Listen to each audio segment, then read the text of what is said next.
Hello everyone. Today's topic of discussion is waves. Okay, what are waves? Waves, if I will simply say the sound you are listening from your device, that is also a wave. That is a mechanical wave, right?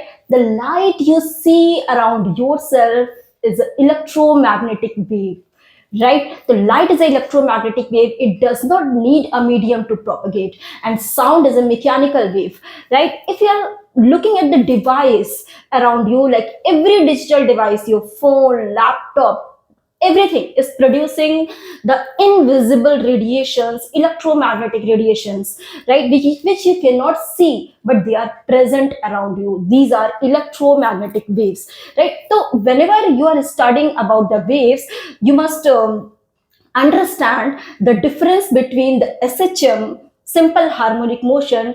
I have explained it in the previous video. If you're not seeing that, just go to the previous video. You will see that what is SHM. तो SHM and wave में क्या relation है ना कि SHM में particle up and down motion करता है और it is just doing to and fro motion, but waves में क्या होता है कि it just passes its energy to the neighboring particles. That means particle is not moving. It is just passing its energy to the neighboring particle, right? For example अगर मैं तुमसे बोलूं, हम लोग बोलते थे in the time of Covid, Covid की wave आई है, राइट? वेव का क्या मतलब है कि the person is getting infected and उसकी वजह से rest of the person will also get infected. So person is not moving but the virus जो है वो आपका प्रोपिगेट कर जा रहा है एंड एक कोविड की वेव आ गई. एक तो वेव, अगर आप you are just throwing a stone in the pond, the disturbance produced is called wave, right? So wave, in waves अगर मैं सिंपली जेडब्ल्यू की बात करूं तो क्वेश्चंस जो है वो रिपीटेडली कुछ पर्टिकुलर फॉर्मूलाज में पूछे जाते हैं. At the end definitely I will provide you the formula sheet where you can revise all your formulas, right?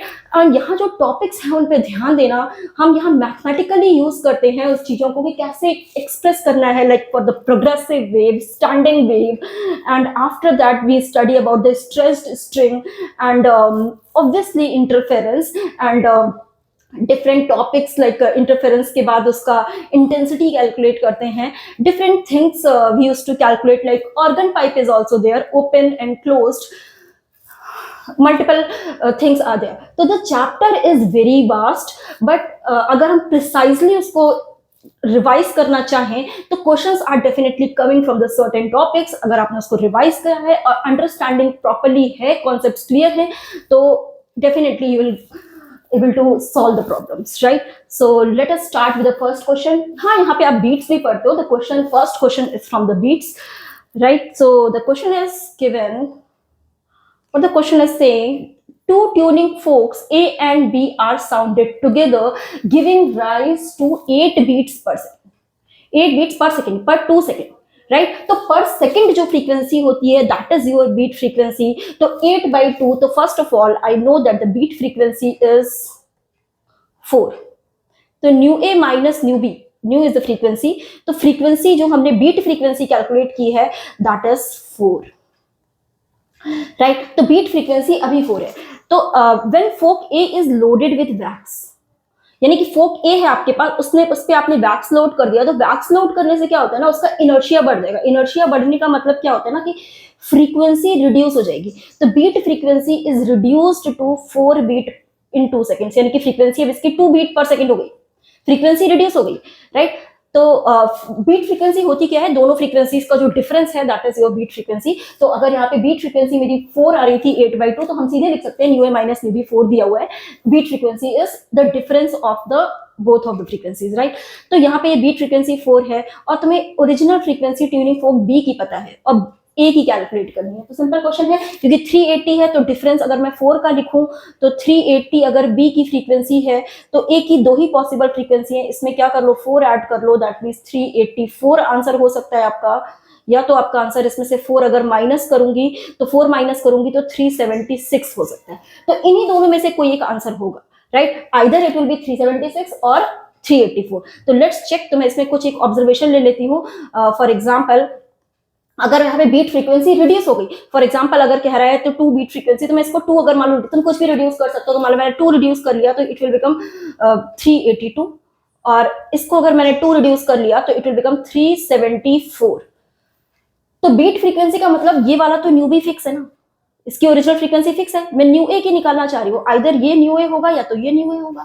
तो न्यू ए यहाँ पे अगर डिफरेंस देखो, इन दोनों का डिफरेंस क्या है, 2 है, और इन दोनों का जो डिफरेंस है वो कितना हो जाएगा, यहाँ पे 2 ऑलरेडी यानी कि 6 का डिफरेंस आ रहा है, दैट मीन्स हमारे पास फ्रीक्वेंसी यहाँ रिड्यूस नहीं हो रही, यहाँ रिड्यूस हो रही है, राइट। यहाँ पे डिफरेंस 2 का आ रहा है, लेस डिफरेंस आ रहा है, क्योंकि वैक्स करने से यहाँ पे क्या हो जाएगा, ये इसका फ्रीक्वेंसी रिड्यूस कर रहा है, that means your answer will be this 384। This was a numerical type question, इसमें 384 जस्ट पुट करना था, तो दिस इज योर आंसर। 380 देख के पता चल जाएगा, 384 will be your answer. The question was simple, beats पे जनरली इसी टाइप का क्वेश्चन आता है। Next question is the speed of the longitudinal wave in a metallic bar is given, that is 400 meter per second. If the density and the Young's modulus is increased by 0.5 and 1% respectively, the speed of the wave is changed. तो हमें पता होना चाहिए कि formula कि how the speed of the wave depends upon the Young's modulus, right? तो we all know the formula, v is equal to under root of y by rho. तो यहाँ पे जो यंग्स मॉडुलस हो, या तुम्हारे पास बल्क मॉडुलस हो, या कोई शियर मॉडुलस हो, whatever modulus of elasticity you can use, whatever the medium, उस पर डिपेंड करता है कि क्या मॉडुलस है। तो क्वेश्चन में ऑलरेडी गिवन था यंग्स मॉडुलस, तो मैं इसको y लिख देती हूँ, राइट। तो we know this formula and velocity it is given, that is 400। तो ये बन गई मेरे पास इक्वेशन 1। एंड सेकंड आगे अगर इसको रीड करो कि तो डेंसिटी एंड यंग मॉडुलस दोनों को क्या करो, इंक्रीज करो। तो जो अगर मैं v डैश लिखूं, दैट मींस जो नेक्स्ट वेलोसिटी होगी, तो मैं यहाँ पे इसको y डैश और रो डैश लिख देती, राइट। तो जो नया यंग्स मॉडुलस होगा वो 1% इंक्रीज हो रहा है, Young's modulus is increasing by 1%। तो अगर initially it was y, 1% increase कर दोगे तो इट विल बिकम 1.01 y, और जो डेंसिटी है वो 0.5% इंक्रीज हो रही है, दैट मीन्स ये बन जाएगी मेरे पास 1.005 रो। तो अगर यहाँ से सब्स्टिट्यूट कर दें हम वैल्यूज को, तो ये वैल्यू 400 गिवन है। तो अगर मैं under root of y by rho को लिखूं तो मैं इसको सीधे सीधे 400 लिख सकती हूँ। और यहाँ जो वैल्यू आ रही है, अगर तुम लॉजिकली भी देखोगे तो 1.01 है, numerator is greater than denominator, this value is approximately greater than 1, it is approximately, अगर मैं देखूं तुम कैलकुलेटर से या नॉर्मली कैलकुलेट करके देख भी सकते हो, इज 1.002 के आसपास कुछ आएगा।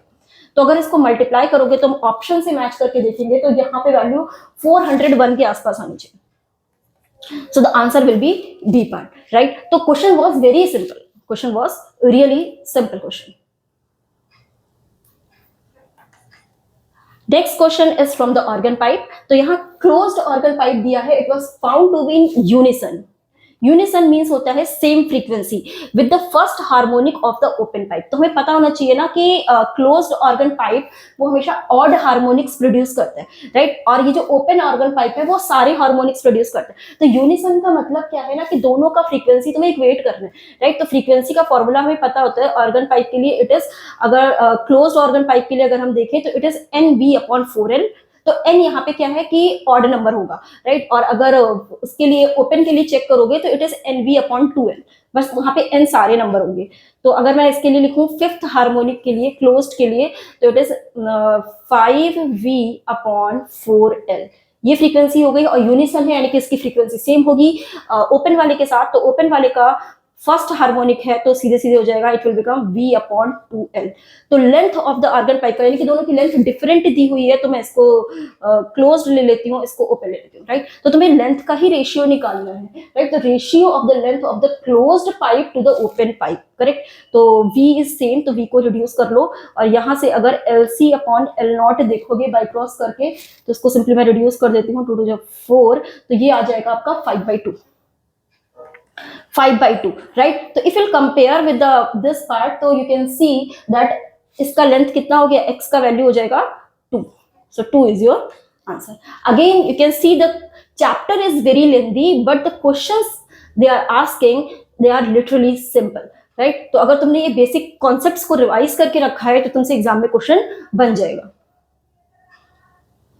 Next question is, point source is kept at the center of the spherically enclosed detector। तो ये कोई spherically स्फीयर है, सर्कल नहीं है, तो स्फेरिकली इनक्लोज डिटेक्टर है, इस पे एक पॉइंट सोर्स रखा हुआ है, राइट। तो if the volume of the detector increased by 8 times, तो अगर आप वॉल्यूम को 8 टाइम्स बढ़ा रहे हो, राइट, तो अगर वॉल्यूम अगर 8 टाइम्स बढ़ रहा है स्फीयर का, तो उसका रेडियस 2 टाइम्स बढ़ जाएगा, ऑब्वियसली, क्योंकि वॉल्यूम क्या होता है 4/3 पाई आर क्यूब होता है, राइट। तो पाई आर क्यूब होता है, राइट, और स्फीयर है क्योंकि, और इसका अगर 8 टाइम्स इंक्रीज करने को कह रहा है, तो 8 times 4/3 pi small r cube कर दो, तो 4/3 pi will get cancelled out, और अगर क्यूब रूट ले लोगे दोनों साइड से, तो it will become r is equal to 2r, right. तो रेडियस अगर हम इसको इंक्रीज करेंगे, तो इसकी रेडियस क्या हो जाएगी, नए डिटेक्टर की जो इनक्लोज रेडियस की जो रेडियस है, that will become 2r, right? So what they are asking about intensity. Intensity कितनी हो जाएगी? You must know the formula for intensity it is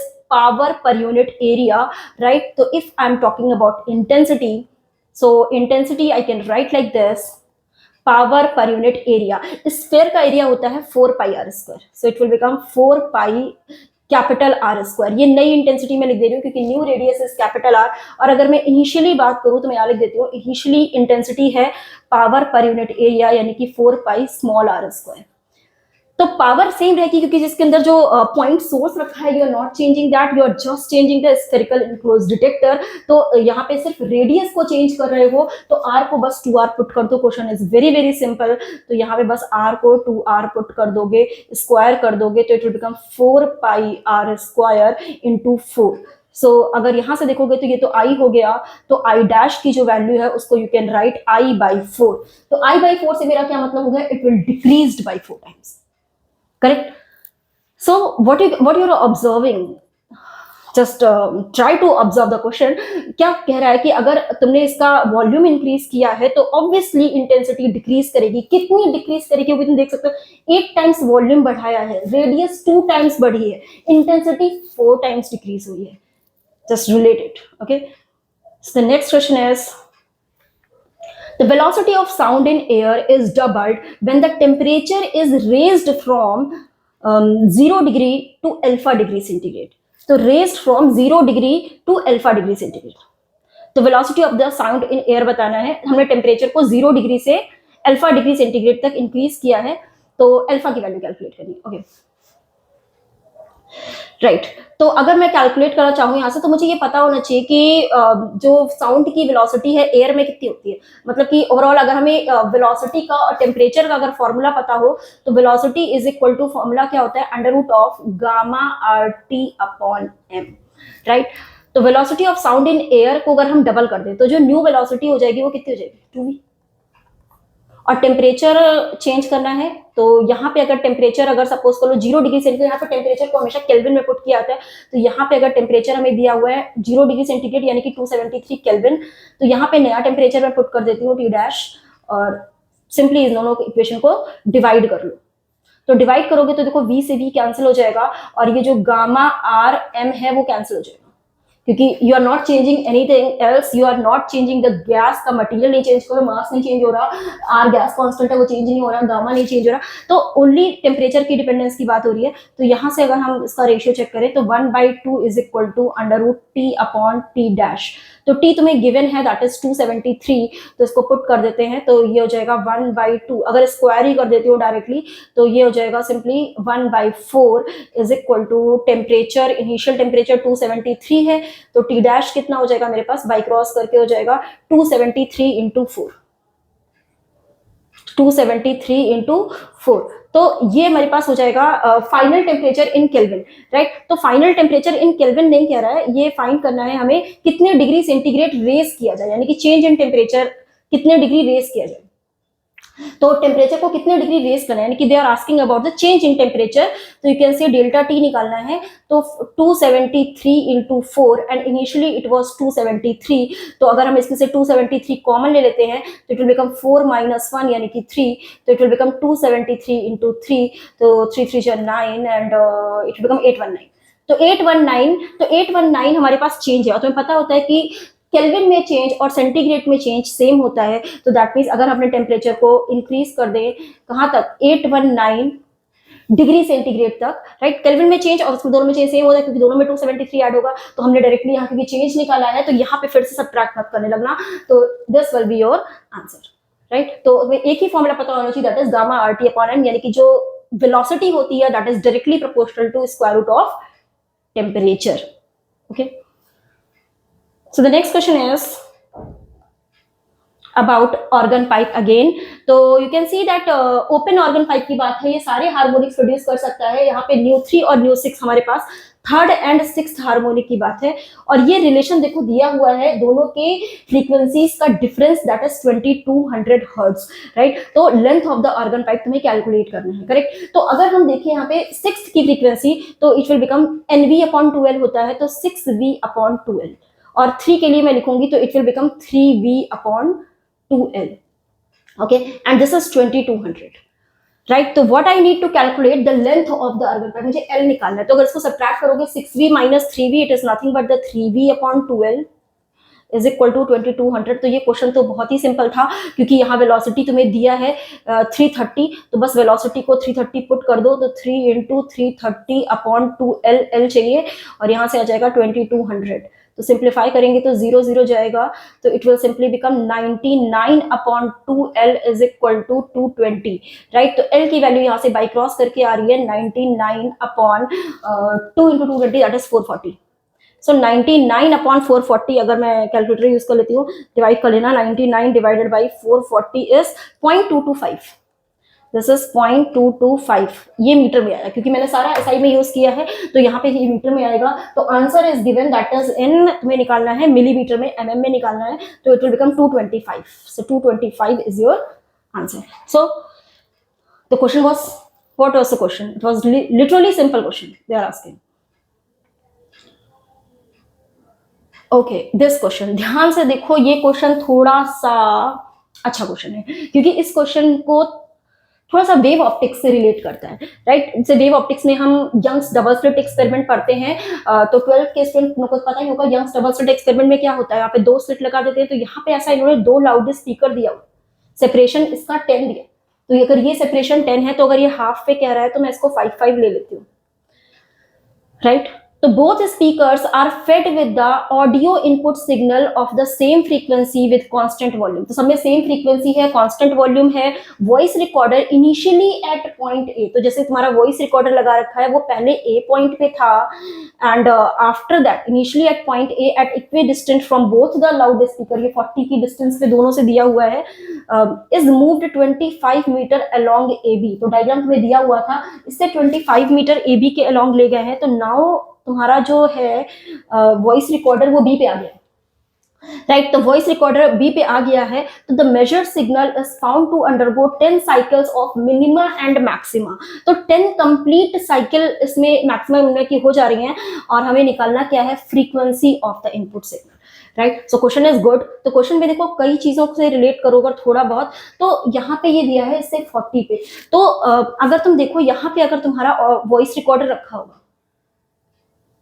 right, तो ये मैक्सिमम इंटेंसिटी पे होगा, क्योंकि एग्जैक्टली यहाँ पे मैक्सिमम मिल रहा होगा, ठीक है। तो हमेशा क्या होता है, सेंट्रल पे मैक्सिमम मिलता है, तो यहाँ मैक्सिमम मिल रहा होगा। तो इसको उठा के अगर हम बी पॉइंट पे ले जाएंगे, तो क्या होगा, अगर हम बी पॉइंट पे इसको ले जाते हैं, तो मैं सेकंड केस बना रही हूँ कि when it is at the point B, तो यहाँ पे तुम्हें एक पाथ डिफरेंस ऑब्जर्व होगा।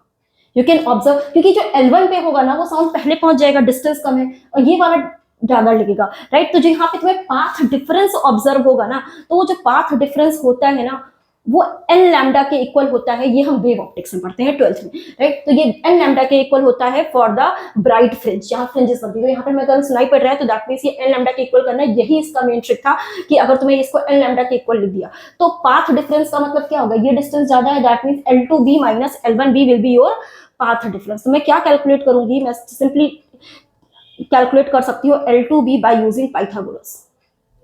तो ध्यान देना, तो ये तो 40 है, क्लियर है, दिस इज 40, और ये 5 यहाँ पे है, 25 यहाँ पे है, तो पूरा का पूरा this one will become 30, right. तो अगर हम पाथ डिफरेंस को लिखना चाहें, तो simply I can write it L2b minus L1b, और ये क्योंकि 10 साइकिल्स दे रखी हैं, तो मैं इसको 10 लैम्डा से इक्वल कर सकती हूँ, राइट। तो अगर हमें देखो, ध्यान दो, अगर लैम्डा निकल गया, तो हम फ्रीक्वेंसी तो निकाल ही लेंगे ना, v is equal to f lambda होता है हमारे पास।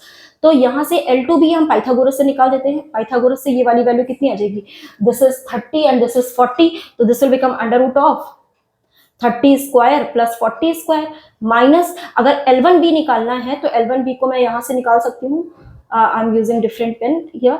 तो ये वाला जो वैल्यू है इन दिस ट्रायंगल, पाइथागोरस लगा के L1B निकाल लो, तो L1B की जो वैल्यू होगी, दिस इज डेफिनेटली 40, एंड अगर इसको चेक करोगे तो ये वाली जो वैल्यू आएगी वो आएगी मेरे पास 25 minus 5, that means it will become 20।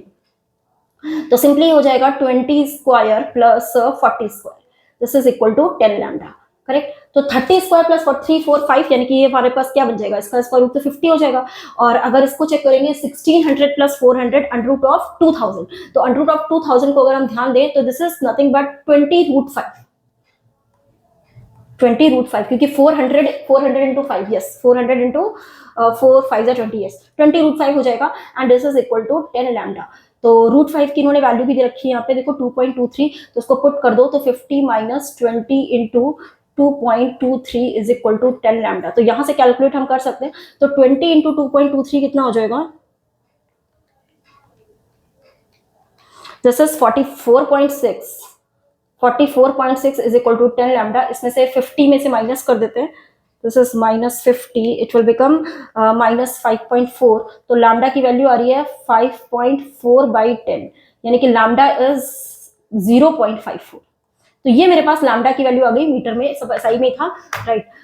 तो लेकिन लैम्डा नहीं पूछ रहा, they are asking about the frequency, तो v is equal to F lambda लगा सकते हो, तो v is equal to F lambda होता है। तो मुझे क्या निकालना था, frequency, I think, yes what I need to calculate the frequency, hertz में चाहिए, राइट। तो फ्रीक्वेंसी हो जाएगी सिंपली v बाई लैम्डा, और वेलोसिटी देखो 324 दे रखा है, इट इज ऑलरेडी गिवन 324, तो 324 को अगर मैं डिवाइड कर दूं किससे, लैम्डा से, lambda I have calculated that is 0.54, तो 320 अपॉन 0.54 इट इज, तो 320 divided by 0.54, this is approximately 600, right. तो 592.69 आ रही है, तो हमारे पास ये वैल्यू कितनी आ जाएगी, दिस इज 600, राइट। तो यहां से हम वैल्यू कैलकुलेट कर सकते हैं 600 हर्ट्ज। तो क्वेश्चन ये एक अच्छा क्वेश्चन है, क्योंकि यहाँ पे थोड़ा सा पाथ डिफरेंस वाली चीजें बच्चे मिस कर सकते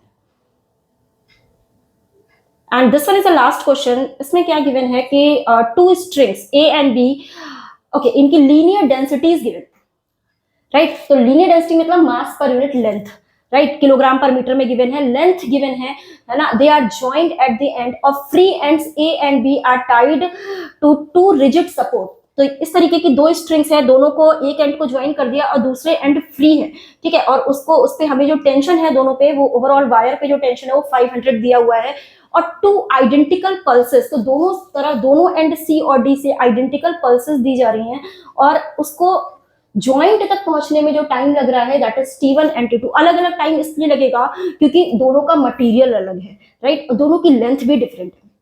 जो टाइम होगा वो किस पे डिपेंड करेगा, स्पीड पे, time is equal to distance upon speed, right. तो जो यहाँ पे स्पीड होती है वो किस पे डिपेंड करती है, v is equal to under root T by mu, v is equal to under root T by mu, यानी कि t यहाँ पे टेम्परेचर नहीं भाई, t इज टेंशन, ठीक। तो t is tension in the strength, and mu हमारे पास होता है मास पर यूनिट लेंथ, राइट। तो यहाँ से हमारा स्पीड चेंज अलग अलग होगा because of mass densities are different, और डिस्टेंस भी अलग अलग है, तो टाइम अलग अलग आएगा, राइट। तो हमें बस T1 T2 का रेशियो आई थिंक कैलकुलेट करना है, क्या कैलकुलेट करना है, T1 upon T2, right, ratio ही कैलकुलेट करना है।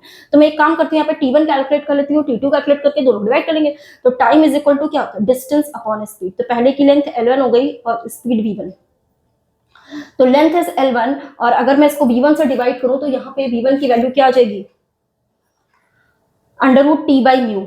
तो अंडर रूट टी, टेंशन दोनों में सेम है, तो मैं इसको यहाँ म्यू1 लिख देती हूँ, ए लिख लो या ए है तो चलो ए लिख लो, कोई दिक्कत नहीं है, यहाँ पे ए लिख लो, यहाँ ए हो जाएगा, राइट। तो ये ए और ए डजंट मैटर, तो T1 अपॉन T2 है, टाइम को T1 ही लिख दिया लास्ट में, तो कोई बात नहीं, इसको TA लिख लो या T1 लिख लो। तो फर्स्ट वाले यानी ए वाले के लिए 1 है, एंड सेकेंड बी वाले के लिए 2 है।